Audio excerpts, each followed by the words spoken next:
Hay juegos que cuando salieron hicieron que mirásemos la consola y pensáramos, vale, esto no puede estar funcionando aquí, porque una cosa es que un juego se vea bien para su época, y otra muy distinta es que parezca de una generación que todavía no había llegado. Juegos que exprimieron su hardware hasta el límite, que escondieron sus trucos con inteligencia, y que consiguieron vendernos una sensación muy clara. Esto parece Next Gen, pero no lo era. Y para empezar fuerte tenemos Silent Hill 3, un juego que parecía venir de una generación superior, aunque realmente estaba corriendo en una PlayStation 2. Porque tú lo ves hoy, recuerdas que salió en PlayStation 2 y cuesta creer que aquello estuviera funcionando en una consola de los 2000. No era un juego de PS3, no tenía la potencia de una nueva generación, no tenía alta definición real ni efectos modernos como los que vendrían después, pero Konami consiguió algo muy bestia, hacer que pareciera mucho más avanzado de lo que realmente era, y gran parte de la culpa la tiene su dirección artística. Silent Hill 3 no intenta verse bonito, intenta verte a ti a los ojos y decirte vas a pasarlo mal. Los escenarios están llenos de texturas sucias, óxido, sangre, paredes podridas, luces enfermas y pasillos que parecen respirar. Todo tiene una cantidad de detalle absurda para la época. No es solo que el juego se vea bien, es que cada habitación parece pensada para incomodarte. Luego están los modelos de los personajes, especialmente Heather. Para ser de un juego de 2003, sus expresiones faciales, su ropa, su pelo y sus animaciones tenían un nivel que parecía de otra liga. En muchas escenas el juego usaba primeros planos muy cercanos, y ahí es donde normalmente muchos títulos de PS2 se rompían por completo, pero Silent Hill 3 aguantaba el tipo. Heather no parecía un muñeco de plástico con cara rara, parecía una persona atrapada en una pesadilla. Y es que el juego sabía esconder bien sus limitaciones, usaba oscuridad, niebla, sombras duras y cámaras muy controladas para que no vieras todo de golpe. Y eso no era hacer trampa, era inteligencia pura. Convertían la falta de potencia en tensión. Donde otros juegos mostraban vacío, Silent Hill 3 mostraba miedo. Pero claro, si Silent Hill 3 impresionaba por cómo usaba el terror y la oscuridad para parecer más avanzado, Uncharted 4 hacía justo lo contrario, te lo tiraba todo a la cara. Porque cuando salió en PS4 tú lo mirabas y pensabas, vale, esto ya es otra generación de verdad, pero luego te parabas a analizarlo y te das cuenta de que no estaba haciendo magia con una consola infinita, ni venía de una máquina futurista, estaba funcionando en una PS4 normal, con sus limitaciones, su ruido de avión despegando y su hardware bastante más humilde de lo que parecía. La clave estaba en cómo Naughty Dog sabía engañarte, pero engañarte bien de verdad. Uncharted 4 no solo tenía buenos gráficos, tenía una puesta en escena brutal. Cada selva, cada cueva, cada ciudad perdida y cada mansión parecía diseñada para que entraras y dijeras, madre mía, esto no puede estar corriendo aquí. La vegetación se movía, la luz entraba entre las hojas, el barro manchaba la ropa, las paredes tenían desgaste y todo parecía tener una intención visual. Pero lo más bestia era Nathan Drake. Las caras, las expresiones, las miradas, las arrugas, la forma en la que los personajes se interrumpían al hablar. Aquello parecía cine interactivo, pero sin esa sensación de estar viendo una cinemática falsa.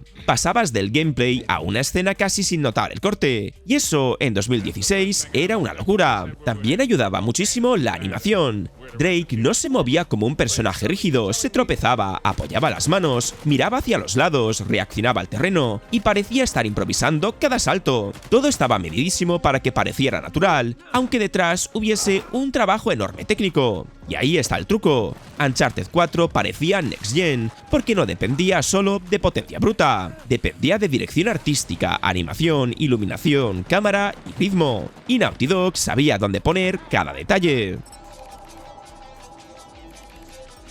Y hablando de juegos que sabían usar la tecnología con inteligencia, toca irnos a Splinter Cell Chaos Theory, porque este directamente parecía que había descubierto la iluminación antes que los demás.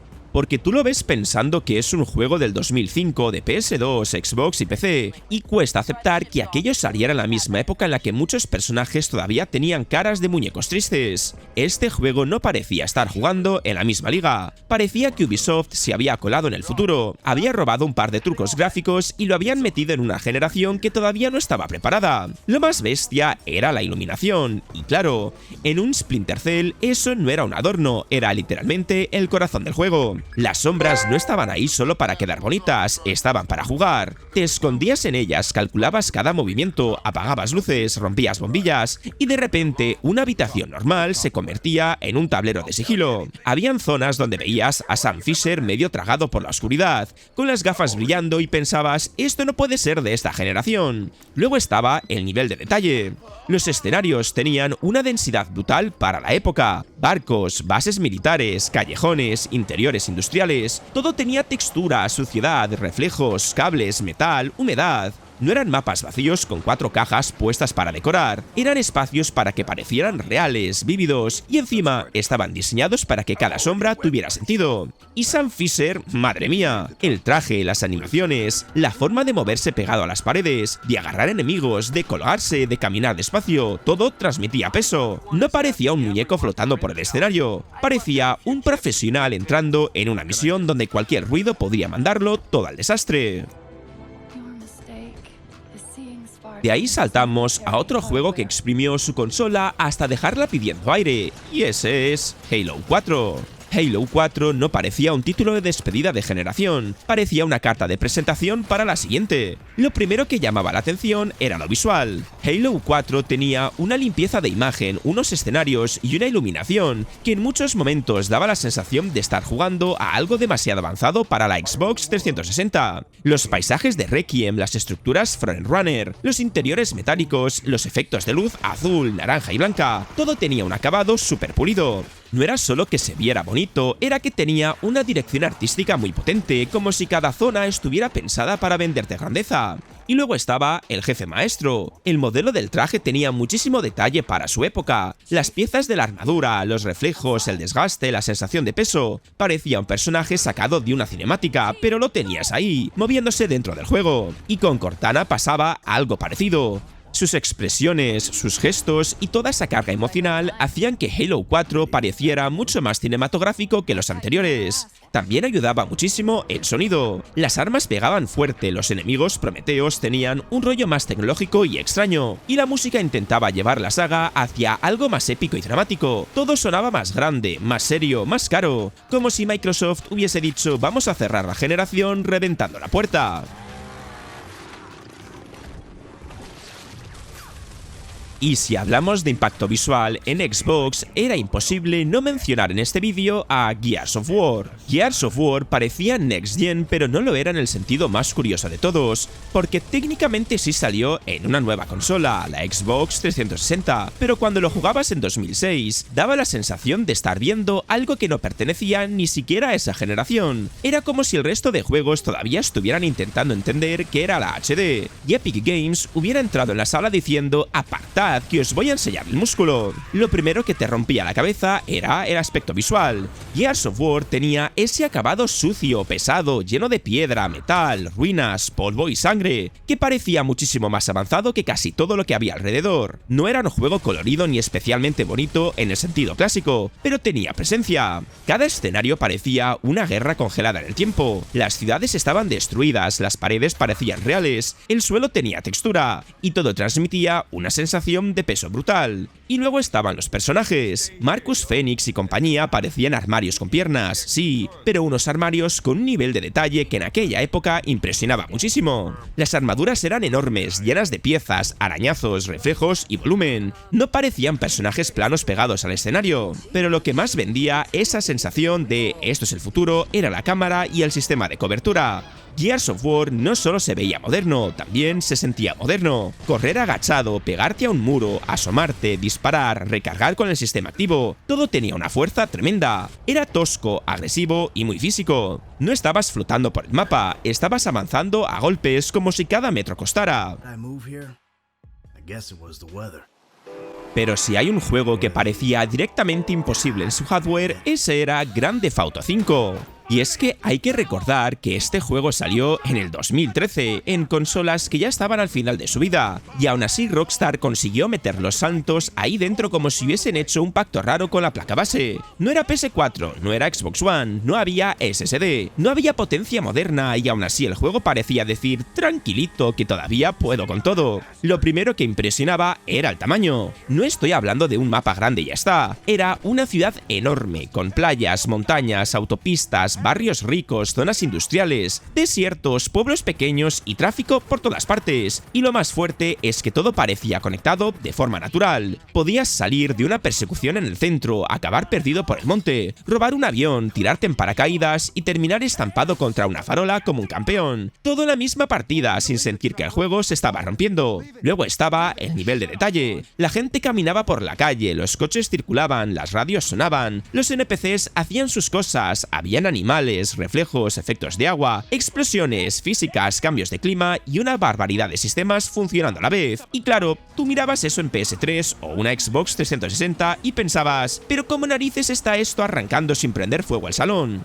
También ayudaba muchísimo la dirección visual. GTA V no era el juego más fino del mundo técnicamente, porque se notaban sus límites, pero tenía una luz, unos colores y una escala que lo hacían parecer muchísimo más moderno. Los atardeceres en Los Santos, las vistas desde Vinewood Hills o conducir por la noche por la ciudad tenían una presencia brutal.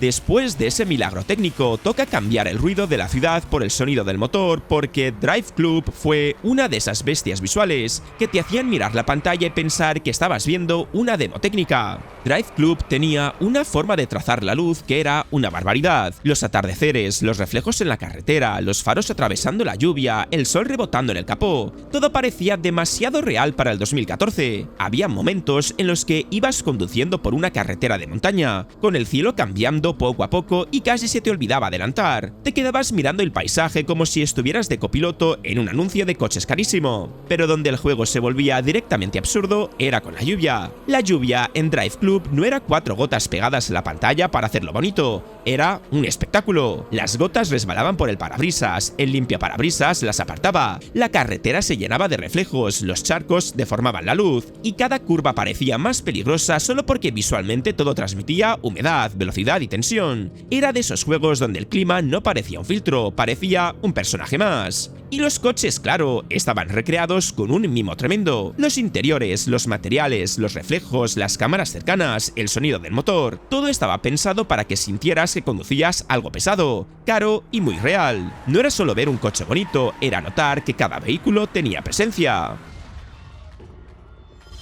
Y si Drive Club vendía velocidad, Battlefield 1 vendía guerra a lo grande. Battlefield 1 salió en plena generación de PS4 y Xbox One en el 2016, pero cuando lo veías en movimiento daba la sensación de que DICE había apretado un botón prohibido dentro del motor Frostbite. No parecía simplemente un shooter bonito, parecía una guerra viva, enorme, sucia y descontrolada, de esas que te hacían mirar la pantalla y pensar, vale, esto no puede estar corriendo así. Lo que impresionaba era la escala. Battlefield 1 no te metía en un pasillo con 4 expresiones decorativas, te soltaba en mapas enormes con aviones cruzando el cielo, tanques avanzando entre el barro, caballos atravesando el caos, edificios cayéndose a pedazos y soldados corriendo por todas partes. Todo pasaba al mismo tiempo y aún así el juego conseguía mantener esa sensación de espectáculo constante. Luego estaba la destrucción. Disparabas, explotaba una pared, caía artillería, cambiaba el entorno. Una casa que hace 2 minutos parecía un buen refugio de repente se convertía en una sugerencia bastante mala.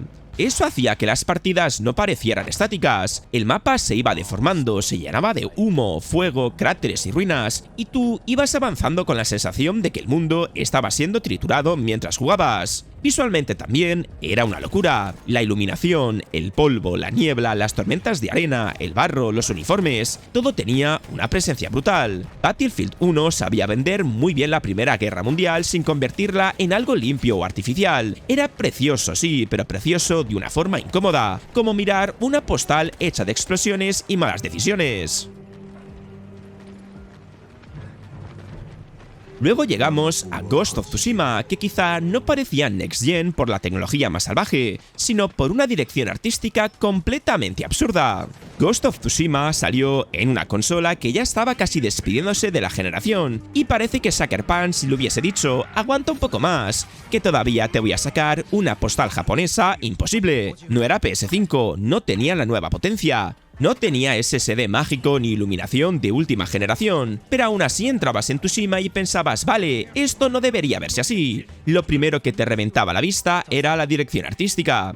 Ghost of Tsushima no intentaba ser realista sin más, intentaba ser precioso. Cada pradera, cada bosque, cada templo y cada playa parecía colocado para que te dieran ganas de parar al caballo y mirar el horizonte como si estuvieras en un anuncio de turismo samurái. Las hojas volando, la hierba moviéndose con el viento, los rayos de sol entrándote en los árboles, todo tenía una presencia brutal. Y ahí estaba el truco. El juego no necesitaba enseñarte el mundo con el detalle más microscópico del planeta. Lo que hacía era elegir muy bien qué mostrarte y cómo mostrártelo. Usaba colores fuertes, siluetas limpias, niebla, partículas, viento y composición visual para que cada zona pareciera una pintura en movimiento. No era solo potencia, era gusto, mucho gusto.